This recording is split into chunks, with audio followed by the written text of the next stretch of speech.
Quand Napoleon Hill, en 1927-29, a eu une mission formidable, Andrew Carnegie lui a dit « Va étudier les gens qui réussissent. »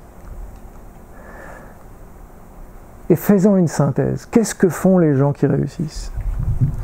Et à l'issue de ce travail, il a écrit un livre qui s'appelle, probablement que vous connaissez, il s'appelle « Think and Grow Rich ». Qui connaît le livre? Pour les gens qui s'intéressent à la réussite, c'est vraiment probablement la Bible de la réussite. En français, je crois qu'ils l'ont traduit de façon très maladroite, « Pensez et devenez riche », ce qui est complètement à côté.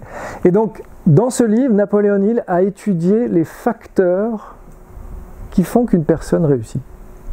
Et au chapitre 10, il a observé que tous les gens qui réussissent ont un mastermind, font partie d'un mastermind. Ce côté, se réunir et avoir un groupe de conseillers, fait partie des critères de réussite des gens qui réussissent. Mais ce que Napoleon Hill va chercher, qui va plus loin dans l'analyse de ses interviews, il dit, c'est pas juste le fait de se réunir.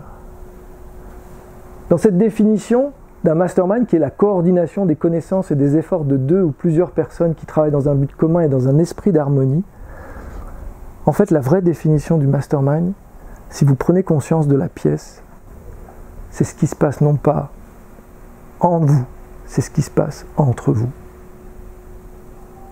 C'est ce que Napoleon Hill appelle l'esprit d'harmonie. Et dans la formation qu'on va donner cet été, on va travailler ce qu'on appelle un état génératif.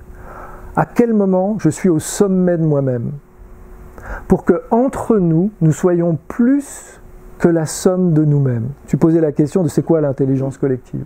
La définition la plus basique de l'intelligence collective que je connaisse, elle est mathématique. 1 plus 1 égale 3, 4, 5, 6, 7, 8, 9, 10. Parce que vous avez remarqué, dans certains groupes, quand on est en présence les uns des autres, c'est 1 plus 1 égale moins 1. Vous avez remarqué? Il y a des équipes, des groupes, ils se réunissent et ils produisent moins que s'ils produisaient tout seuls. C'est fort.